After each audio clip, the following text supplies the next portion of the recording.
we're going to be taking the game into the near future.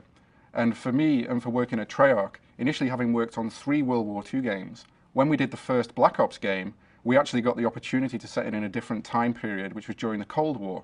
And that opened up so many different avenues that we could go down for a really engaging story, new environments, new types of weapons. The whole thing was just blown open for us. That was exciting. This time round, we're going into the near future. And it's going to enable us to do things that we've never been able to do before. It's going to enable us to give a different type of gameplay experience that the player has never experienced in Call of Duty. And we are very, very excited about that. Sure, the way we're approaching the near future stuff, we work with a very broad range of consultants. One thing that's always been important for us working on Call of Duty is authenticity. Just because we're going into the near future, we don't want to compromise that.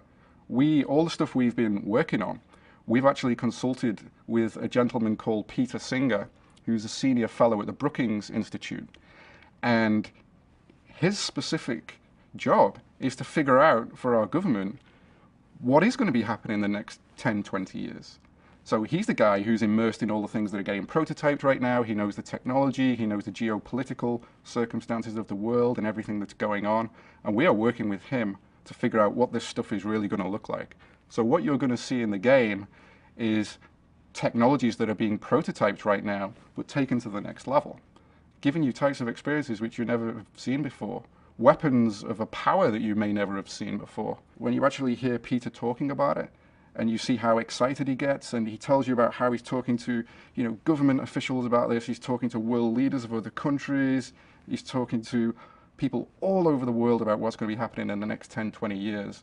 And it's an amazing experience to be a part of it and actually see elements of our story, which were being incorporated because of Peter's work, actually evolve around us, seeing it on the TV, seeing it in the game, and then I know we've got an authentic experience.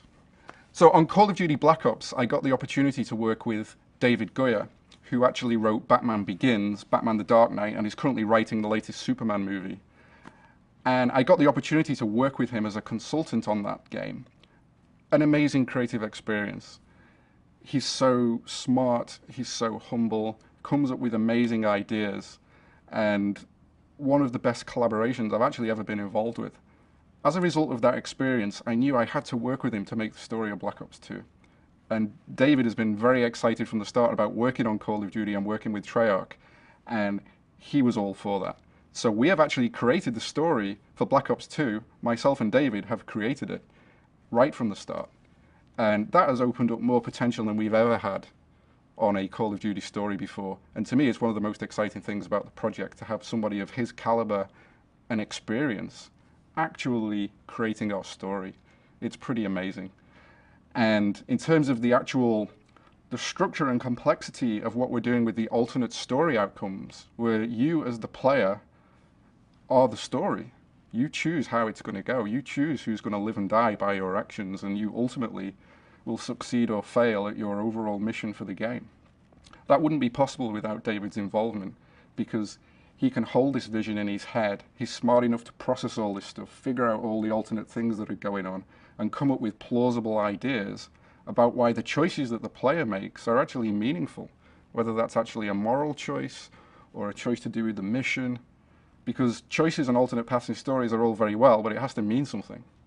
And David has been very, very useful and actually integral in making sure that we do that.